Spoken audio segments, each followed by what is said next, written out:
If Keo uploads, I watch, man. I have been so happy that this creator has become such a prominent figure in the gacha space, absolutely killing it right now. It's nice to have another person who has the good head on their shoulder. Let's see this shit. Oh, you know what they say about good head? Tectone will take you to the water park if you do. How gacha players hold back the games they love, defending mediocrity.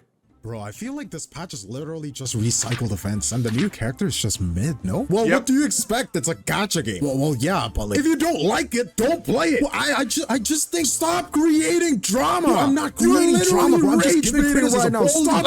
Okay, the rage baiting is crazy for merely just saying, yeah, I don't know if I like this opinion too much. Once again, rage baiting is one of the most misused words on Twitter. Oh, dude, this guy said something I disagree with. Yeah, he's a rage baiter. Shut the fuck up, bro. People are so goddamn dumb, it's ridiculous. Have you heard of people have different opinions? Holy shit. Welcome to the endless What rage baiting is doing is Mr. Pokey, all right? cycle of gacha defenders, a realm where logic goes to die and bad takes are resurrected every day. Today, we're diving into the mental gymnastics that players do to defend their favorite gacha games, Huge. why their arguments fall apart faster than a Genshin Impact weapon banner, and why we need to break this cycle. Hey, look, I get it. You're welcome, by the way. You're welcome. If you are still playing Genshin Impact, I would like my thank you in the comments. You don't need to clarify why you're saying thank you. Leave your thank yous. I saved your banner. I saved your game. You are welcome. Where are my thank yous? We all have that one game we ride or die for, right? Whether it's Wuthering Waves, Genshin Impact, Honk Yap Starbucks, or Sleeper Zone Zero. There is something about these games that hooks us. But there's a fine line between loving a game and blindly defending it. And sadly, too many players cross that line. Here's the thing. When we defend mediocrity, when we brush off predatory systems with it's just a gacha game, bro, we're not just hurting ourselves, we are holding back the entire genre. And you know what's wild? These billion-dollar companies aren't sending them thank you gift cards for it. In fact, they're just doubling down on the same practices players are blindly defending. And how Oh, yo, thank you for blindly defending us. Now, here's your 3 polls for the whole year. Are you happy? No? Well, we don't really care anyways. how do they defend these games, you ask? Oh, you're in for a treat. It's not just blind loyalty, it's a whole collection of mental gymnastics disguised as arguments. Let's take a look at some of the most common statements gacha defenders throw around. It is insane how many corporate forward people there are currently exposing themselves on Twitter. I mean, there's no bigger offender than that, than Hoyo44. It is fucking insane how hard he shills and defends companies. I mean, I hope to God he's getting some type of long-term partnership for how much he's sucking that company's dick. That shit is insane. Like, that shit is buck wild, brother. And why they're not just wrong, but outright harmful for the future of these games. Well, it's better than nothing. Let's dissect this gem, shall we? From the beginning of Genshin Impact, the better than nothing defense is like giving a participation trophy to MiHoYo for not even doing the bare minimum. It's giving. My favorite thing is these people like Ziox and Doro, who, well, Doro's been a little bit better recently, thank God. But then he also got even worse when he's been tweeting shit in favor of company over consumer. Insane. But people like Ziox who will like be outspoken on Twitch and hope to God that nobody clips it and shows the company, right? Like, that's the reason why nobody posts this shit on YouTube or posts this shit on Twitter, because there's a higher chance that the company will see what they're saying. But if they make a quick little snippet of, oh, don't trust me, guys, I'm just like you. Oh, man, I want more rewards. I want more justice. They only do that shit on Twitch because they know otherwise there's actually a potential for them to get flack for the people who have been paying their fucking bills for the past 3 years. I know they're charging me hundreds of dollars for a PNG, but at least they give me something this patch. Bro, what the? Scraps are still scraps. Imagine paying for an all-you-can-eat buffet, but instead of a glorious spread of dishes, they hand you one sad, stale bread. Are you really going to sit there munching away saying, well, at least it's not nothing? No, you're going to demand for better food, or at the very least, you're— No. Because you know what's crazy, Glaive? You know what's crazy is that you're giving these people too much credit. They're the type of people who go to restaurants, who get served, and I was talking about this earlier on stream, they'll get served a cold burger, and the waiter will ask them, how's your meal? And then they'll say, it's great. And the waiter will say, are you sure? And they'll say, yeah, no, it's fine. Thank you so much. It's delicious. The waiter will walk away, and then they'll turn to their buddy and say, oh, God, my burger's cold. And then they'll say, well, why didn't you ask him just to reheat it? He was literally asking. They'll say, oh, I don't want to be rude. It's not rude to ask someone to do their fucking job. It is these companies' jobs to be making the games better for us. It is not rude to be constructive and criticize what you have paid your real money for or spent your very valuable time playing. Hopefully that wasn't too extreme of an example where people can understand, why is he comparing gacha games to a burger? Does that make sense? Money back. But for some reason, when it comes to gacha games, people are... Oh, sorry. What they would have actually said is, hello, sir, how is your cold burger?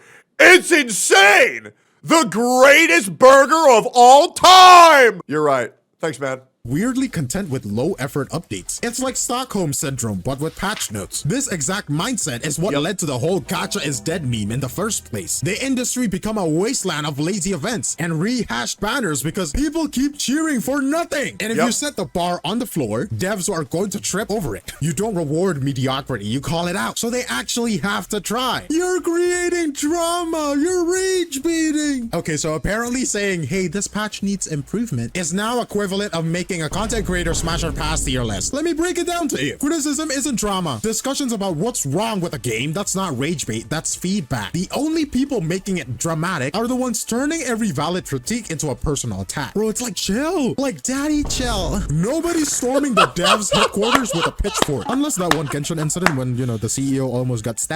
We were literally just pointing out how $1 billion game is reusing the same stale ideas and expecting applause. The funny part, the same defenders are the one who will complain about burnout later because shocker, recycled content isn't exciting. Wow.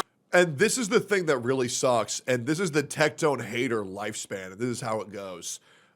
When they're like 12 to 15, they'll think that I'm the devil incarnate. And the older they get, the more they mature mentally, they'll understand that I'm right. Because growing up is realizing that I've been right about everything I've ever said. It really is. And it's a tale as old as time. Oh man, Techie, I used to hate your ass. I used to be a hate watcher. Couldn't stand you back when I was younger. Then I got a job. Jesus. How many times have you guys seen that shit? Here's the thing, calling valid criticism drama is just a way to shut down conversations. It's easier to slap the rage bait label on someone than to actually engage with what they are saying. Hey, do you know how happy the companies must be? How hard people try to discredit and defame me? You know, the #1 guy who's been holding gacha games accountable for shady business practices for 6 fucking years. I bet they're very excited about that. Oh yeah, the one guy who's actually telling them how to fix our fucking game. Thank God they're shitting on him non-fucking stop. These people are so dumb, it's crazy. Newsflash, discussing improvements isn't scandalous. You know what is scandalous? Your mom's cheating scandal. Nah, I'm saying no. So maybe instead of pearl clutching over critiques, we should focus on holding the devs accountable for doing better. Otherwise, we're just letting the cycle repeat, and that is the real drama. True. If you don't like it, don't play it. Ah, the classic. Okay, so just quit if you don't like it. Oh, because clearly, the only options in life are blind loyalty or full abandonment, right? Let's break this down. The people who criticize the game the most, they're usually the ones who care about it the most. They have invested time, money, emotional energy to it, so they would want to improve it, not crash and burn. You know who doesn't criticize the game? The people who actually don't like it. I don't think this is a hard logic to get. This mindset is like telling someone in a relationship, I think your man is getting a little bit too comfortable, just break up. No room for communication, no effort to make things better. Just throw the whole thing away. But here's the thing, criticism is the opposite of hate. It's a way of saying, I care enough about this to point out what's wrong with it so it can improve. So yeah, this is something that a lot of women don't get. I've gotten so much shit for telling women harsh realities that other people won't tell them. Yeah, I'll be real. When a woman comes to me and they say, does this dress make me look fat? I say, yes, absolutely it does. You should change your outfit. And you can say, oh, wow, that's so mean. Well, here's the thing, man. I know if they were to go out in public and they were to feel insecure, it would be a hell of a lot worse than if me just telling them, yeah, no, it does. It doesn't. It's not too appealing on you. You should probably swap into something else. Absolutely. If someone says, do I look bad in this? And they do, I'm going to say yes. Because one, it'll prevent them from wearing it again in the future. And two, it'll prevent them further emotional turmoil from people who don't shit on, or people who don't care about them saying, wow, look at that fat fucking hog in public. Now, will I go out of my way and say, hey, bitch, you look fat, change clothes? No, I won't do that. But if they say, how do I look? And I'll say, well, you look better in something else. Absolutely. And I'm only doing that shit because I care. Because if I didn't, I would just lie and say, oh yeah, you look great. Back to looking at Nikkei porn and playing Fortnite. No, we're not quitting. We are here because we see the potential for greatness, and we're not letting billion-dollar companies skate on mediocrity. It's your fault that the insert predatory system here happened to you. Hey bro, do you have Himiko? If not, congratulations. Hey, congratulations on your camper! Ah, yes, it's my fault. Oh, silly me. What a fool am I for not being a psychic and planning my polls 6 months in advance? Or for expecting a game I enjoy to have systems that aren't, you know, fair? Let's really think about this logic. A company designs a deliberately manipulative system to squeeze as much money as possible out of its player base. And somehow, it's my fault for falling into the trap. Are you dumb? This double banner setup feels like a cash grab. They are clearly incentivizing players to win. Well, you should have saved your primo gems for 6 months ago. This is all you. Ah, yes. Next time I'll consult my crystal ball and perfectly predict the future banners. My bad. What the? Let's not pretend the blame belongs anywhere other. Yo, Chad, how many patches in advance would you have to save to assure yourself that you have 360 pulls available in case you lose the 50 and go to hard pity twice? About 3 patches in advance. So every gacha player should be preparing for 18 weeks in advance. Oh, and then, well, hold up, guys, we're not done. And then, what if they need their weapon? What if they need their weapon? So that would be 720 pulls. So everybody should be planning all of their pulls in advance for 7 months. Yeah, plan 7 months in advance or you're bad at the game, guys. Than the billion-dollar company crafting these systems. These games are designed by the entire teams of psychologists and economists to prey on human behavior. You are playing 4D chess or telling people they need to pull an E2 of a unit and it'll save their account. Oh, okay, so all I gotta do is just be ready to pull, what, 480 pulls in advance because there might be a really broken character coming out in the future that needs their second Eidolon. So yeah, just get E2 on that and then you're good. Oh, okay, great. So just plan half a year in advance. Against a corporation with unlimited resources. Hey guys, do I need E1 or my weapon for when I pull Astra today on Zelda Zone Zero? Just out of curiosity. Actually, no. Thank God. You don't need, but her M1 is insane. Well, I guess we better just save 320 pulls then, shall we?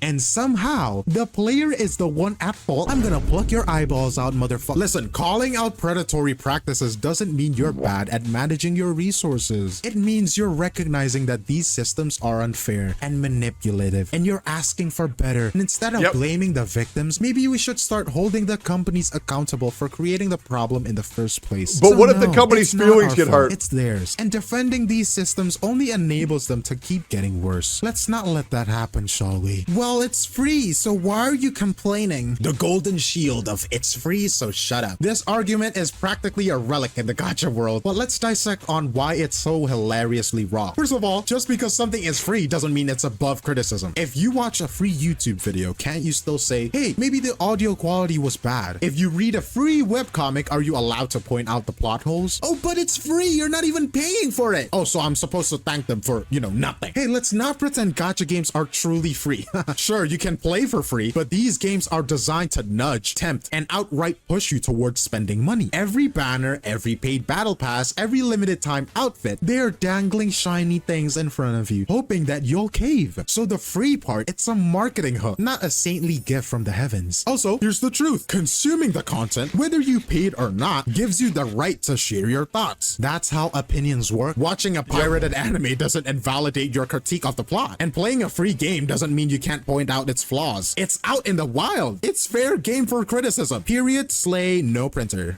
And here comes the final boss of all gacha defenses. The strongest mafia boss in Ohio. Oh, it's a gacha game. This phrase is the ultimate trump card. The all-purpose get out of jail free card for literally any problem in the gacha space. Story full of filler? It's a gacha game. Gameplay stale and repetitive? It's a gacha game. Predatory monetization? Power creep events that recycle the same 3 mechanics over and over and over again. Guess what? It's a gacha game. And somehow that's supposed to end the conversation. Like they just pulled an Exodia in the duel. Let's think of Bro says the N-word. He's a racist. What else do you expect? It's just like, okay, well, it's still a problem that he's out here saying that shit. About this for a second, okay? This statement isn't just an excuse, it's a weapon. Bro goes into kindergarten and says the hard R 3 times. Oh, guys, he's a racist.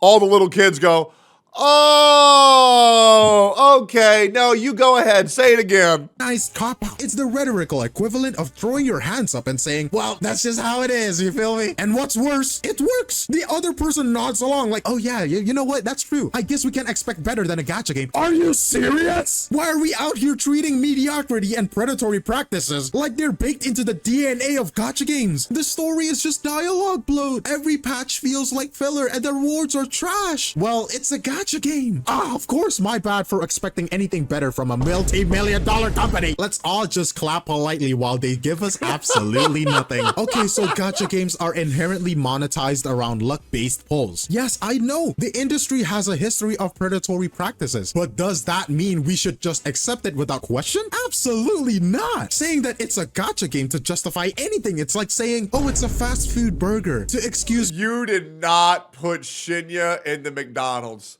Man, bro is doing earthquake so dirty with that one. That's insane. Fighting a cockroach in your meal. Sure, fast food isn't Michelin star dining, but there is still a basic standard that it should be. When you use it's a gacha game as a shield, you're normalizing horrible practices. You're saying it's okay for these companies to prey on people, to design systems that exploit FOMO, to milk players dry. Holy their wallets, fuck. I mean. Some people have lost their life savings to these games. Some got Yo, into Chad, where's debt. that from? Master could have bought a house. Can I stop spending $200 for a copy of Ellen, please?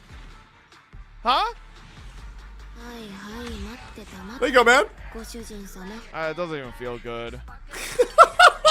How many Ellen copies do I have now? Yeah, bro. You won. True. Man, I only have C3.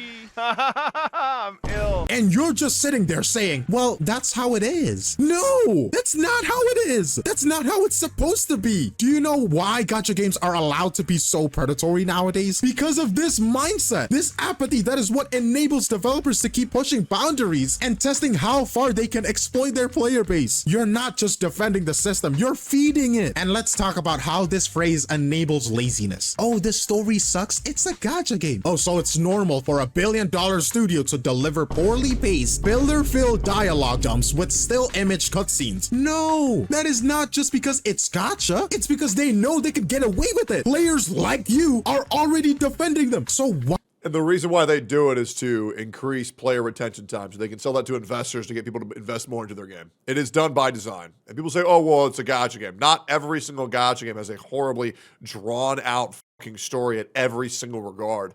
Nikkei is a great example of a story that's pretty damn concise and pretty damn consistent when it comes to a good narrative, which I honestly need to play the game more. I've never been disappointed with the stories that I've been told in that game. Kind of like the April Fool's event has been very, very, very good. Every dialogue option is pretty damn fun, laced with good humor, and it's pretty fucking quick. It's just fucking cap. These people are just so coat because the problem is when they spend this much money on these games, they get money sunk fallacy and they feel like they have to defend it because if they don't, well then now that they're an idiot for spending $200,000 on gacha games. Why would they try? And nobody wants to be told they were wasting their money. Harder. Oh my god. Gameplay repetitive? It's a gacha game. Oh, it's so totally acceptable for a game to ignore innovation and pump out the same mechanics year after year. Why? Because you're convinced yourself that gacha equals no effort required. But then a game like Wuthering Waves comes along and shows that no, actually, you can innovate in this space. You can deliver compelling gameplay and a fair gacha system, improvements over patches without falling into the same tired patterns. Yet, despite this innovation, people are already doomsaying Wuthering Waves' future simply because it's a gacha game. They are predicting disasters that haven't even shown signs of happening. Oh, just wait, they're going to release a broken character that power creeps everyone else and ruins the balance of the game. Really? Based on what? There's no evidence, no signs. Every character that has been released has only gotten stronger with Oh, here's another hot take for you guys. I feel like they should remove the 50-50 from banners and gacha games. Yep. I absolutely do. I feel like it should be 80 pulls and you get the character. Now, you can trigger it earlier, and if you pull it earlier than 80, then sure, have there be a 50-50. But 80 should be the guarantee of you get this character at 80.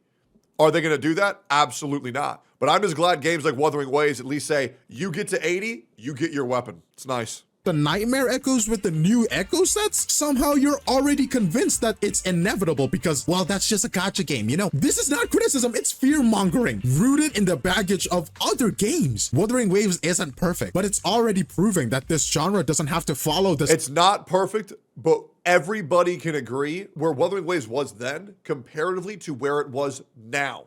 It is in a drastically better place. I don't know if we can say that for games like Honkai Star Rail. I think a lot of people would actually disagree that Honkai Star Rail is in a worse state than where it was at the beginning. Because at the beginning of Honkai Star Rail, the story was really good, concise, pretty fast-paced. The characters and the ability to swap teams up and innovate and create new team comps was pretty flexible. Now it's kind of just like, use the follow-up team. Use the Super Break team. Yep. Yeah, just do that. Yeah, use them with Ruan, Mei, and Robin and you win. Right? Where back in the day, it was like, yeah, use a Serval with a Pela, and then you can use Natasha to heal up, or if you're lucky, maybe you have a Luocha, right? But like now, how many teams do y'all know that use 4-stars? Name me a team that uses 3 4-stars that's meta. Is there one? Meta? None. Yep, I know. Why don't you go ahead and try Acheron? Yeah, try Acheron, Gallagher, Pela, and that OnlyFans girl. Try out the free-to-play dot team in 2025, man. Try it out. See how that shit goes. Same destructive patterns. So why are people so eager to lump it in with the worst examples instead of giving it the chance? Chat is listing you several where meta is the Herda, mini Herda, RMC. What's RMC?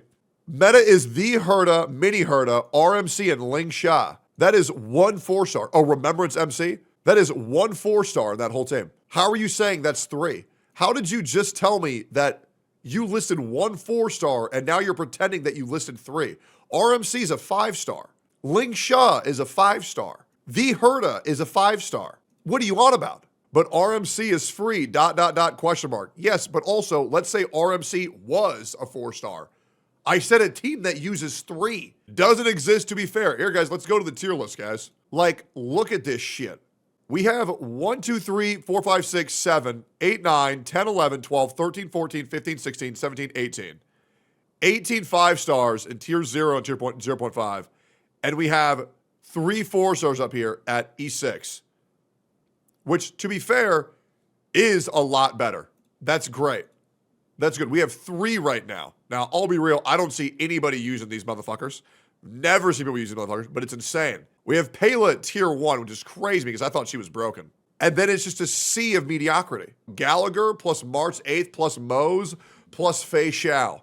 And you're going to tell me that's a meta team? Yeah, I don't know about that. And here's the other thing, guys. That's the exception, not the rule. But when the game first launched, the amount of 4-stars that were keeping up with the 5-stars, there was a lot, guys. But now it just kind of feels like pull for these 3 specific 5-star units or your team's just fucking mid. To prove it could be different. If this phrase excuses everything, where do you draw the line? At what? Yeah, like, do y'all remember how broken QQ was at launch? Like, that shit was hype. Like, not only was QQ fun, she was also broken as shit. Like, times like that were so cool. Because so many free-to-play players just boot it up, get a couple of 4-stars, have Pela AoE break him, get in there with QQ, blow them the fuck up. It was so cool. But now it's just like, dude, you're not using Fei Xiao? Oh, man, that's so cringe. Bro, where's your Rappa? Bro, where's your Ruan Mei? Where's your Robin, bro? Where's your everything? It's like, what the fuck? Point, does it stop being acceptable? Is there no room for improvement at all? Or are we just supposed to be a good boy and accept whatever table scraps these companies throw at us? Because that's just how it's always been. It's always a gacha game. The truth is, this mindset is holding the entire genre back. It's why we have so many cookie-cutter gacha games flooding the market. It's why innovation is rare and companies feel no pressure to improve. The moment that you accept that it's a gacha game as an answer, you're giving these companies permission to do the bare minimum. This mindset, the acceptance of mediocrity, is exactly why Genshin Impact has stagnated. Instead of being a genre leader that is constantly pushes the boundaries, it's coasting on the goodwill that is built at launch. And the part of that stagnation is because of the community itself, especially the content creators. Because let's be Oh, the mint picker jump scare is crazy. Be real, many Genshin Impact content creators are too afraid to address the game's glaring issues because they don't want to rock the boat. Instead, they hype up every new patch, every character, no matter how repetitive or uninspired. And when somebody actually stands up and says, hey, this isn't good enough, they're immediately labeled as toxic or accused of creating drama. Oh my god, don't watch that guy. He's so negative. Watch my content instead. I'll tell you why every patch is amazing and why you should spend your primo gems right now. I should be the only mother trucker getting praised. This creates a toxic, hyper-defensive fan base that fights every criticism. They'll go to war in the comment section to protect the honor of $1 billion corporation, all because someone dared to say, we deserve better. Alright, it's time to talk directly to you, the fans, the players, the heart of the community. If you love a game, truly love it, then stop letting these companies off the hook for mediocrity. Stop applauding when they give you scraps. Stop calling filler patches content. Stop pretending that the bare minimum. Dude, I remember there was so many Genshin Impact patches that were released where like the whole, like Toma's patch. Toma was the only character released and people were thanking MiHoYo, back when it was called MiHoYo, for that patch because, oh, filler patches are good because it gives me more time to save. What the fuck? They put nothing in on them. Oh, dude, great. Now I have more time to save. Oh my god. Praising filler patches is one of the most mentally retarded things you can do on this fucking planet, bro. It's disgusting. Is enough. The games we love deserve more than that, and so do we. These companies rake in millions. Wasn't that a Doro take? I mean, I'll be real, I wouldn't really be surprised. Sometimes billions off the backs of our passion, our wallets, and our time. So why do we settle for less? Why do we reward laziness and brush off predatory practices with excuses like it's a gacha game? If you're going to pour your time and money into something, make it worth it. Demand better stories, better gameplay, demand better systems, better rewards. Don't just be a passive consumer, be an active fan. Be the kind of fan that pushes your favorite game to reach its full potential, not the kind who defends its worst habits. A good friend will call out your mistakes, not hype you up. Because here's the truth, when you excuse mediocrity, when you defend stagnation, when you enable exploitation, you're not helping your favorite game, you're killing it. You're smothering its potential under a blanket of blind loyalty and toxic positivity. If Blind loyalty and toxic positivity is how those half-drunken trailer trash white girls would go onto American Idol and think they could sing because nobody in their life would ever tell them the truth that, hey, babe, you actually suck at singing, because they were just hoping they'd get their dick sucked. And that's the truth. Toxic positivity and reinforcing your homies when they are fucking terrible at what they do is how they humiliate themselves in public. If the players are the lifeblood of a game, then ask yourself this. Are you giving it life or are you slowly draining it dry? The choice is yours. Yeah, the only thing being drained dry is my dick after your mom sucked my cock for 18 hours. Like, comment, subscribe, hit the bell.